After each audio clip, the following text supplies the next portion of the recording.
warahmatullahi wabarakatuh. Allahumma sholli ala Sayyidina Muhammad wa ala ali Sayyidina Muhammad amma ba'du. Oke guys, mari kita bahas tentang buku Cara Cepat Kaya Menurut Perspektif Islam ya. Nih, bukunya ini nih. Nah, jadi saya bikin intisarinya lah ya. Oke. Mari kita langsung aja ya. Nah, yang pertama nih kita menurut buku itu disuruh untuk takwa dan istiqomah ya guys. Jadi surat At-Talaq ayat 2-3 Allah berfirman, barang siapa yang bertakwa kepada Allah, niscaya dia akan memberinya jalan keluar bagi setiap masalahnya dan akan memberinya rezeki dari arah yang tak disangka-sangka. Oke, lalu lanjut kedua, kita disuruh untuk bersyukur ya, karena ada di surat Ibrahim ayat 7, Allah berfirman, jika kalian bersyukur, maka aku akan menambah nikmat bagi kalian. Oke, lalu lanjutnya, nah ini sama ya. Ya Allah, tolonglah aku untuk mengingatmu, bersyukur padamu dan beribadah padamu dan baik. Ini hadis riwayat Ahmad. Lalu yang ketiga, salah satu untuk bisa menarik rezeki yaitu dengan sering membaca Al-Quran ya. Seperti sabda Nabi di sini ya. Al-Quran itu sumber kekayaan, tidaklah ada kefakiran setelahnya dan tiada kekayaan tanpa Al-Quran. Hadis riwayat Abu Ya'la. Oke guys, mari kita lanjut. Nah, jadi ini beberapa surat yang disarankan ya untuk dibaca untuk bisa menarik rezeki ya. Yang pertama ini surat Al-Waqiah. Jadi Nabi bersabda, barang siapa yang membaca surat Al-Waqiah setiap malam, maka ia tidak akan ditimpa kefakiran selamanya. Hadis riwayat Harits. Oke, nah lalu setelah membaca surat Al-Waqiah tersebut, kita disarankan ya baca doa ini ya. Jadi teman-teman bisa baca, nanti saya sediakan link PowerPoint ini ya. Jadi teman-teman bisa baca, buka ya. Walaupun saya anjurkan untuk beli bukunya juga sih. Oke, ini nih teman-teman bisa baca. Oke, biar mempersingkat aja ya. Nah ini artinya ini ya lengkap, nanti teman-teman bisa kalau mau praktikan ya. Oke, lalu selanjutnya ada surat Toha. Nah, barang siapa yang tekun membaca surat Toha saat terbit fajar, akan datang rezeki tak terduga pada hari itu. Ini bisa teman-teman praktikan juga ya. Saya belum sih, tapi insya Allah nanti mau coba. Nah, ini surat Al-Ikhlas. Nabi bersabda, barang siapa yang membaca Qul Huwallahu Ahad surat Al-Ikhlas saat masuk rumah, maka kefakiran akan hilang dari penghuni rumah tersebut. Hadis riwayat Abdullah bin Mas'ud. Nah, lalu dicontohkan juga ini ya, dicontohkan bahwa jika kita masuk rumah, kita ngomong Assalamualaikum. Nah, setelah ngomong Assalamualaikum, kita baca surat Al-Ikhlas 1 kali. Maka kefakiran akan hilang dari penghuni rumah tersebut. Oke, selanjutnya bab zikir ya. Jadi zikir juga salah satu amalan yang bisa menarik rezeki yang banyak ya. Nah, di sini amalannya yaitu baca subhanallah bihamdihi subhanallahil azim astagfirullah sebanyak 100 kali guys. Nah, maka dunia akan datang kepadamu dalam keadaan tunduk. Lalu itu pergi dan beberapa waktu kemudian ia kembali kepada Nabi serta berkata, wahai Rasulullah, dunia telah datang kepadaku dan sekarang aku tak tahu harus meletakkannya di mana. Jadi intinya ada yang datang gitu kan, datang ke Nabi dan Nabi itu bertanya, kenapa kamu selalu berada di masjid? Nah, dia menceritakan kesusahannya. Lalu Nabi mengajarkan doa ini. Setelah itu orang tersebut malah berlebihan hartanya dan bingung nyimpen di mana gitu. Oke, selanjutnya diriwayatkan oleh Abu Hurairah bahwa Rasulullah SAW bersabda, barang siapa yang membaca la ilaha illallah 1000 kali dalam keadaan suci di setiap pagi, maka Allah akan memudahkan baginya sebab-sebab rezeki. Hadis riwayat Tirmizi ya. Oke, ini. Lalu lanjut, diriwayatkan oleh Sayyidina Ali bin Abi Thalib bahwa Nabi bersabda, barang siapa yang membaca setiap hari sebanyak 100 kali, la ilaha illallahul malikul haqqul mubin, maka ia aman dari kefakiran dan terbuka baginya pintu kaya serta terketuk baginya pintu surga. Hadis riwayat Dailami. Nah, di buku ini juga diajarkan ya bahwa membaca la ilaha illallahul malikul haqqul mubin ini disarankan itu setelah zuhur ya. Oke, setelah zuhur. Oke, lalu Asad bin Rabi'ah meriwayatkan Nabi bersabda, barang siapa yang baca la haula wala quwata illa billahil aliyil azim 100 kali setiap hari, maka ia tidak akan ditimpa kefakiran selamanya. Oke. Lalu nah kalau ini waktunya tidak ditentukan ya. Dalam buku itu tidak disebutkan kapannya gitu. Dia hanya menyebutkan setiap hari gitu kan, 100 kali setiap hari. Oke, lalu nah sekarang masuk ke doa ya. Jadi setelah tadi zikir, nah tentu doa juga sesuatu yang ini ya dianjurkan gitu kan. Diriwayatkan dari Ummi Salamah bahwa Rasulullah bersabda setelah sholat fajar ya. Sholat fajar tuh baca doa ini. Allahumma inni as'aluka rizqan thayyiban wa ilman nafi'an wa amalan mutaqabbalan. Ya Allah, aku meminta kepada rezeki yang baik dan ilmu yang bermanfaat serta amal ibadah yang diterima. Hadis riwayat Ibnu Majah. Jadi kita bisa mencontoh ini juga ya. Setelah sholat fajar lalu baca doa ini, insya Allah rezeki kita akan diperluas. Lalu yang keenam ini istighfar ya. Nah, jadi istighfar ini adalah salah satu amalan untuk menarik rezeki lebih cepat ya. Jadi Rasulullah bersabda, barang siapa yang dipersempit rezekinya oleh Allah, hendaknya ia memperbanyak istighfar. Oke. Nah, selain itu adalah sholawat. Jadi sholawat juga bisa memudahkan rezeki ya. Nah, disebutkan di buku tersebut adalah minimal 300 kali dalam sehari, khususnya pada malam ya, pada malam dan hari Jumat. Lalu ada, nah secara khusus buku tersebut menyebutkan melakukan 1000 kali sholat munjiat. Ya. Jadi secara khusus, jadi secara umum minimal 300 kali dalam sehari, khususnya malam dan hari Jumat. Namun secara khusus menyebutkan sholat munjiat itu 1000 kali 1000 kali untuk agar dikabulkannya hajat ya, hajat keinginan yang besar gitu. Oke, lalu adalah bab sholat. Jadi sholat itu adalah baik ya. Nah, bisa menarik rezeki juga, apalagi kalau dilakukan secara khusus. Nah, secara khusus itu adalah sholat duha guys, untuk menarik rezeki. Nah, gue belum praktik sih ini. Ya, insya Allah akan mulai praktik lah sholat duha ini ya. Lalu yang tak kalah pentingnya adalah sedekah juga ya guys. Jadi Rasulullah bersabda, harta tidak akan berkurang sebab sedekah, hadis riwayat Muslim. Jadi jika teman-teman banyak melakukan sedekah, insya Allah akan menarik banyak rezeki ya. Begitu banyak orang yang terkenal, orang kaya yang terkenal akan kedermawanannya ya. Jadi di situ terbukti lah. Oke, lalu yang selanjutnya adalah silaturahim. Ya, silaturahim juga Rasul bersabda, barang siapa yang ingin diluaskan rezekinya dan dipanjangkan umurnya, maka hendaklah ia menyambung tali silaturahimnya. Ya, hadis riwayat Bukhari dan Muslim. Lalu selanjutnya ada budi pekerti luhur ya. Jadi Rasulullah bersabda, budi pekerti yang baik serta bertetangga dengan baik dapat memakmurkan rumah serta memanjangkan umur. Hadis riwayat Baihaqi. Oke, jadi bisa menarik rezeki juga. Lanjut, qanaah. Jadi qanaah ini guys itu merasa cukup ya. Jadi ketika merasa cukup, Allah akan memberi lagi lebih banyak gitu. Sedangkan kalau kita rakus ya, malah justru menjauhkan kita dari rezeki ya. Jadi malah unik ya.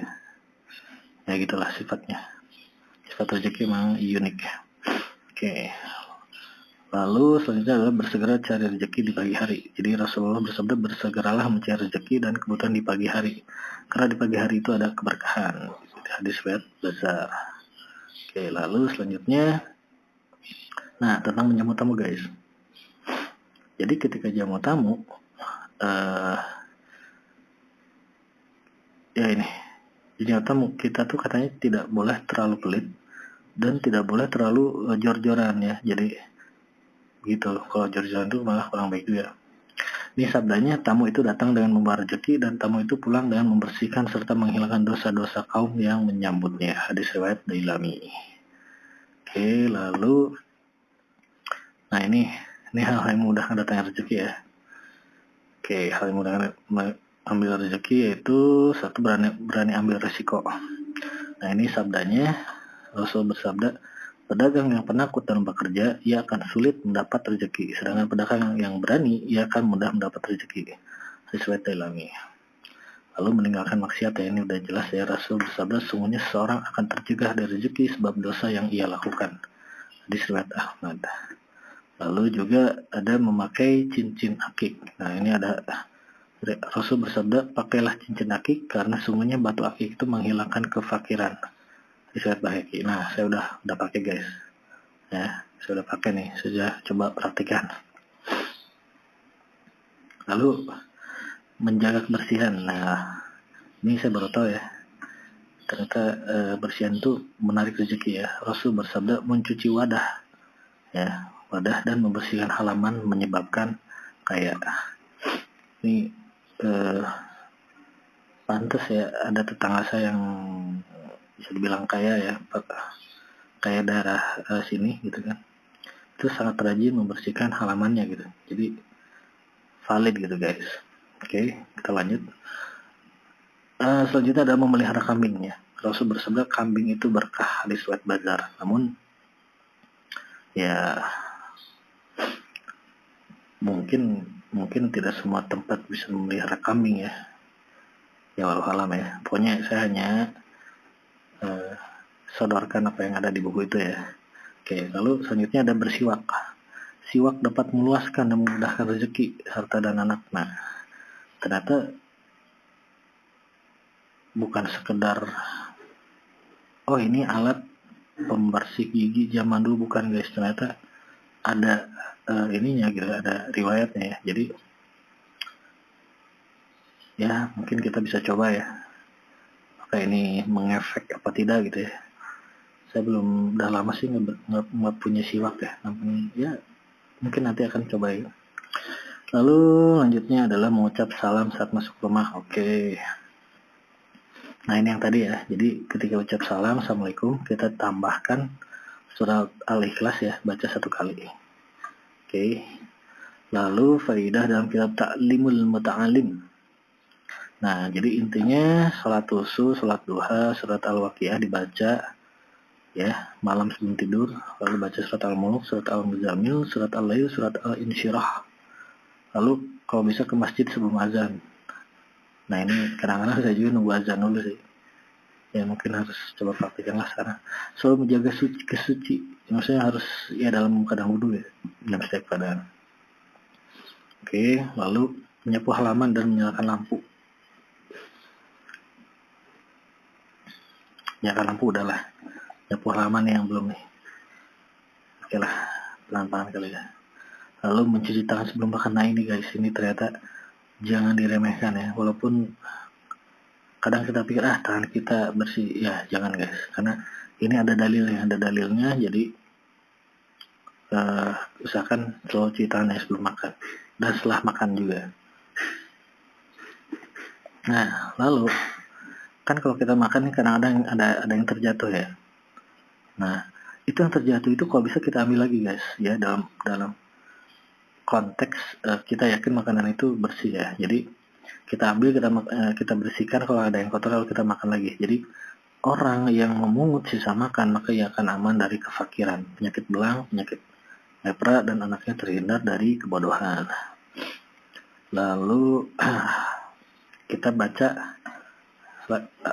membaca hasbunallahu wa ni'mal wakil 450 kali ya. Ini bisa menarik juga rezeki ya.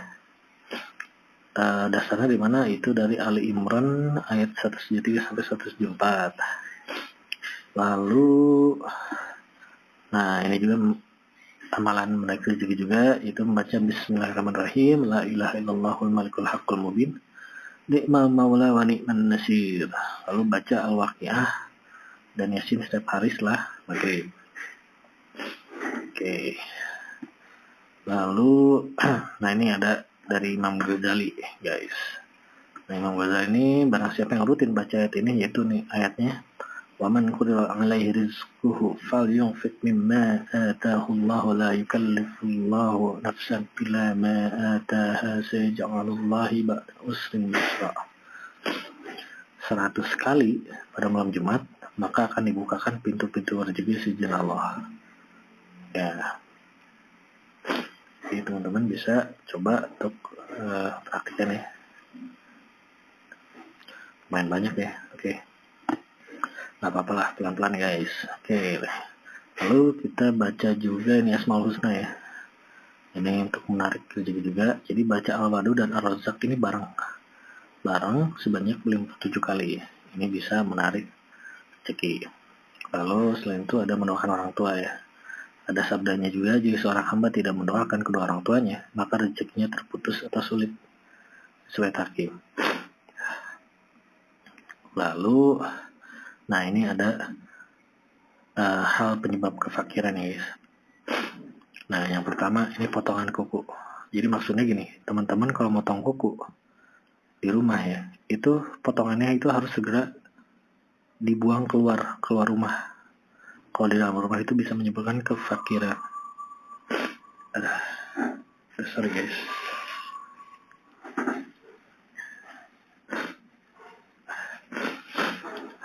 Oke, gitu. Yang kedua, sarang laba-laba. Jika di rumah teman-teman ini ada sarang laba-laba, ini kalau bisa segera dikeluarkan ya guys. Bukan dikeluarkan, dibersihkan ya. Nah ini karena bisa menyebabkan kefakiran juga. Lalu kulit bawang putih atau merah. Nah kulit bawang putih atau merah ini maksudnya tidak boleh dibakar. Kalau dibakar ini bisa menyebabkan kefakiran.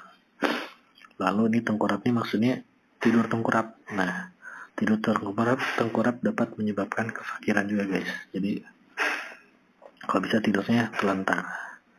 Lalu duduk di ambang pintu juga bisa menyebabkan kefakiran. Lalu bersandar di salah satu daun pintu juga.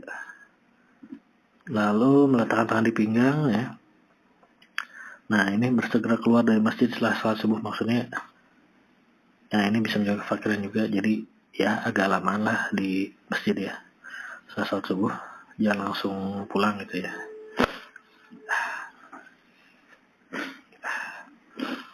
Lalu berlama-lama di dalam pasar. Nah ini bisa menyebabkan kefakiran juga. Lalu tidur setelah salat subuh. Nah ini ya kalau bisa dihindari ya guys. Membeli barang bekas pengemis. Nah oke. Lalu berdoa jelek pada orang tua, anak, pemerintah. Nah ini bisa menyebabkan kefakiran. Nah apa ini? Nah kutu hidup ini maksudnya teman-teman membuang kutu dalam keadaan hidup. Nah jangan ya. Jadi berarti harus dibinasakan nih kutunya.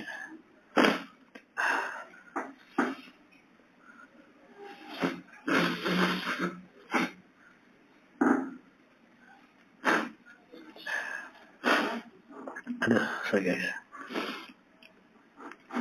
Lalu basuh telapak kaki ya. Nah, basuh telapak kaki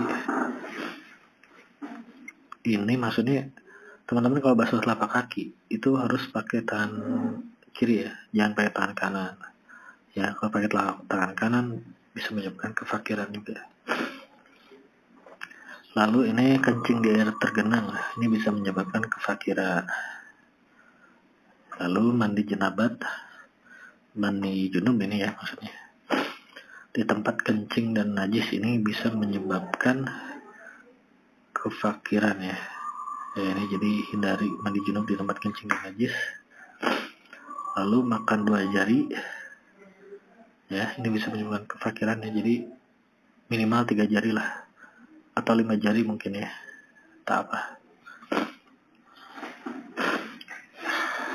Oke, lalu jalan di tengah gerombolan kambing atau jalan di antara dua wanita. Nah, ini bisa sebabkan kefakiran. Lakukan canduk. Nah, ini saya belum paham nih canduk ini apa, nanti teman-teman bisa komen. Canduk itu apa ya tadi ya? Canduk. Canduk.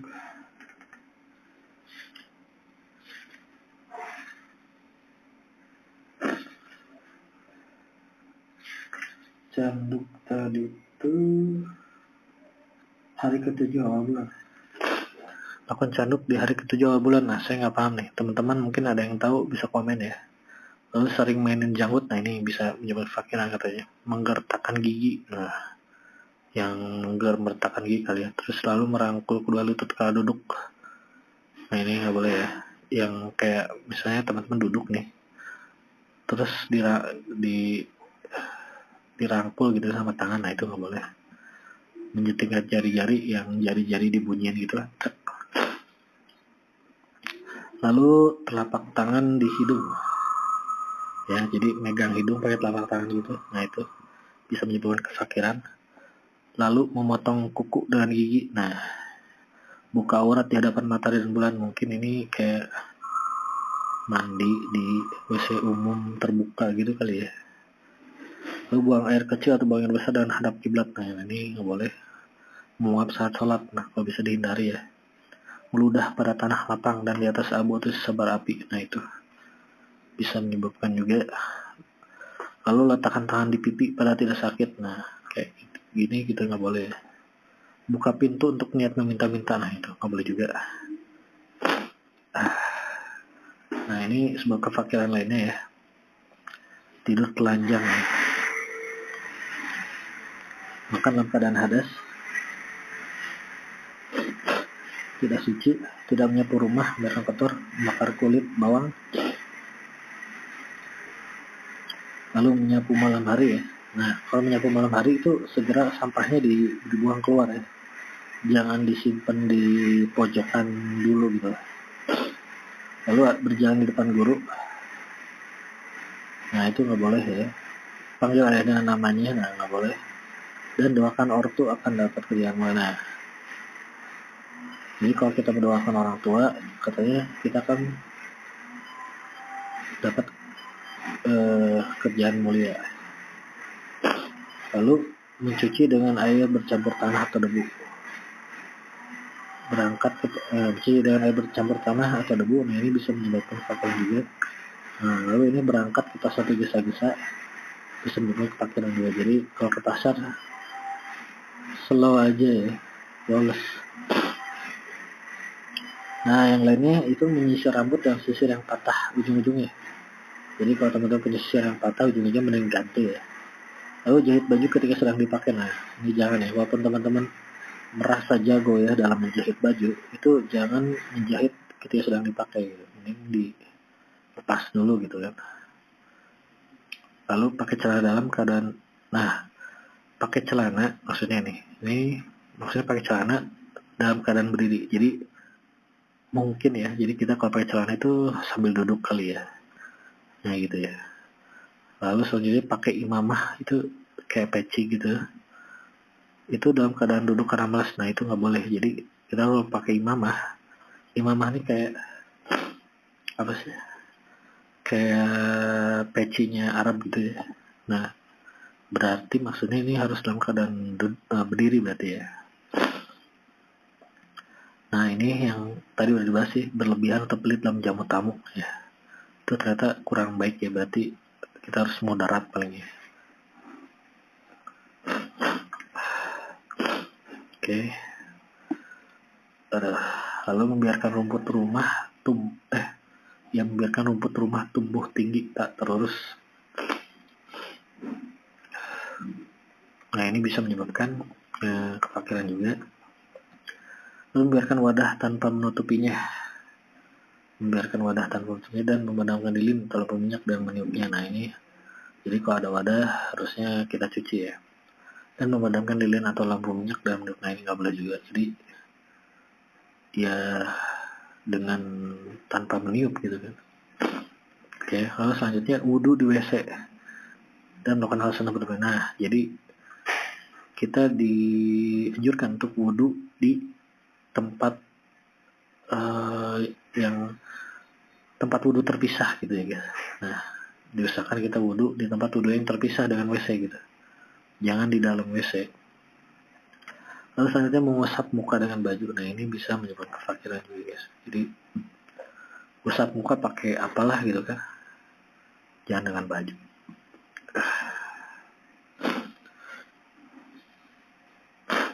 Oke guys. Ya, segitu. Kayaknya udah beres. Walau alam ya. Ini sudah mencakup banyak, mungkin 80% lah dari buku. Tapi saya anjurkan untuk punya bukunya ya. Biar lebih detail gitu tentang dalil-dalilnya juga. Walaupun teman-teman bisa download ini PPT-nya ini di bawah ya, tinggal klik aja. Oke, dengan secara gratis ya. Biar teman-teman bisa meninjaunya kembali gitu ya. Oke. Karena nggak mungkin sekali langsung hafal kali ya. Ya mungkin bisa juga sih kalau teman-teman sangat cerdas gitu. Oke. Kan segitu aja teman-teman. Semoga bisa ada manfaatnya. Assalamualaikum warahmatullahi wabarakatuh.